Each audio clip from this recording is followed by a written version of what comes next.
ರೈತರು ಉಳಿದರೆ ರೈತರು ಉಳಿದರೆ ರೈತರು ಉಳಿದರೆ ಬೇಕೇ ಬೇಕು ರೈತರ ಕೊಳ್ಳಿಗೆ ನೇಣು ಬಿಗಿಯುತ್ತಿರುವ ಮೋದಿ ಸರ್ಕಾರಕ್ಕೆ ಹೇಳಿ ಧಿಕ್ಕಾರ. ಸರ್ ಹರೀಶ್ ನಾಗರಾಜು, ಉಪಾಧ್ಯಕ್ಷರು, ಕೆಪಿಸಿಸಿ ಮಾನವ ಹಕ್ಕು ಮತ್ತು ಮಾಹಿತಿ ಹಕ್ಕು. ಈಗ ನಿಮ್ಗೆಲ್ಲ ತಿಳಿದಿರಂಗೆ ಇವತ್ತು ಈ ಪ್ರತಿಭಟನೆ ನಾವು ಏನಕ್ಕೆ ಶುರು ಮಾಡಿದೀವಿ ಅಂದ್ರೆ, ಕಳೆದ 11-12 ವರ್ಷಗಳಿಂದ ಮೋದಿ ಸರ್ಕಾರ ರೈತರ ಮೇಲೆ ಮಾಡುವಂತ ದೌರ್ಜನ್ಯವನ್ನ ನಾವು ಖಂಡಿಸಿ ಇದನ್ನು ಮಾಡ್ತಾ ಇದ್ದೀವಿ. ನಮ್ಮಲ್ಲಿ ಕಿಸಾನ್ ನ್ಯಾಯ್ ಅನ್ನೋದನ್ನ ನಾವು ನಮ್ಮ ರಾಹುಲ್ ಗಾಂಧಿ ಅವರು ಏನು ಹೇಳಿದ್ರು ಅದನ್ನ ನಾವು ಅಚ್ಚುಕಟ್ಟಾಗಿ ನಾವು ಪಾಲಿಸ್ತಾ ಇದ್ದೀವಿ. ನೀವು ನೋಡ್ದಂತೆ ಮೋದಿ ಹೇಳಿರೋದೆಲ್ಲ ಸುಳ್ಳು, ಮೋದಿ ಹೇಳ್ತಾ ಇರೋದು ಸುಳ್ಳು, ಮುಂದೆ ಹೇಳೋದು ಸುಳ್ಳೆ. ಒಂದನ್ನು ಅರ್ಥ ಮಾಡ್ಕೊಳ್ಳಿ, ನಮ್ಮ ದೇಶ ಅಷ್ಟು ಏನಂತೀರಾ ಅಷ್ಟು ಕೀಳು ಮಟ್ಟಕ್ಕೆ ಹೋಗಿಲ್ಲ.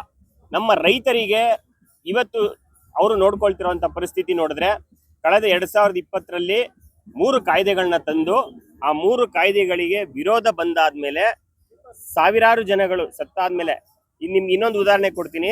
ಕಳೆದ 10 ವರ್ಷಗಳಲ್ಲಿ ಲಕ್ಷಾಂತರ ಜನ ರೈತರು ಸತ್ತಿದ್ದಾರೆ. ವಿಪರ್ಯಾಸ ಏನಂತಂದ್ರೆ, ಆ ಲೋಕಸಭೆಯಲ್ಲಿ ಅವ್ರ ಹತ್ರ ಡೇಟಾನೇ ಇಲ್ಲ, ಎಷ್ಟು ಜನ ರೈತರು ಸತ್ತಿದ್ದಾರೆ ಅನ್ನೋ ಡೇಟಾನೇ ಇಲ್ಲ. ಆ ಡೇಟಾನ ಪ್ರೆಸೆಂಟ್ ಮಾಡೋಕ್ಕೂ ಅವ್ರ ಹತ್ರ ಅಂಕಿಅಂಶಗಳಿಲ್ಲ. ಇಂಥ ಪರಿಸ್ಥಿತಿಯಲ್ಲಿ ಬಡವರ ಹೆಸರು ಹೇಳಿ, ರೈತರ ಹೆಸರು ಹೇಳಿ ಅಧಿಕಾರಕ್ಕೆ ಬಂದು ರೈತರಿಗೆ ನಾವು ಉದ್ಧಾರ ಮಾಡ್ತೀವಿ, ರೈತರಿಗೆ ಸಾಲಗಳನ್ನ ನಾವು ಕಮ್ಮಿ ಮಾಡ್ತೀವಿ, ರೈತರ ಬೆಳೆಗಳಿಗೆ ನಾವು ಒಳ್ಳೆ ಬೆಂಬಲ ಬೆಲೆಯನ್ನು ಕೊಡ್ತೀವಿ, ಅವರಿಗೆ ರಸಗೊಬ್ಬರ ತಗೊಳ್ಳೋದ್ರಲ್ಲಿ ನಾವು ಒಳ್ಳೆ ಕೆಲಸಗಳನ್ನ ಮಾಡ್ಕೊಡ್ತೀವಿ ಅಂತ ಹೇಳಿ ಅಧಿಕಾರಕ್ಕೆ ಬಂದು ಇವತ್ತು ರೈತರಿಂದ ಅವರು ಉಪಯೋಗವನ್ನ ಪಡ್ಕೊಂಡು ಇವತ್ತು ರೈತರಿಗೆ ಒಂದು ಅನ್ಯಾಯವನ್ನ ಮಾಡುವಂತ ಕೆಲಸ ಬಿಜೆಪಿ ಸರ್ಕಾರ, ಮೋದಿ ಸರ್ಕಾರ ಮಾಡ್ತಾ ಇದೆ.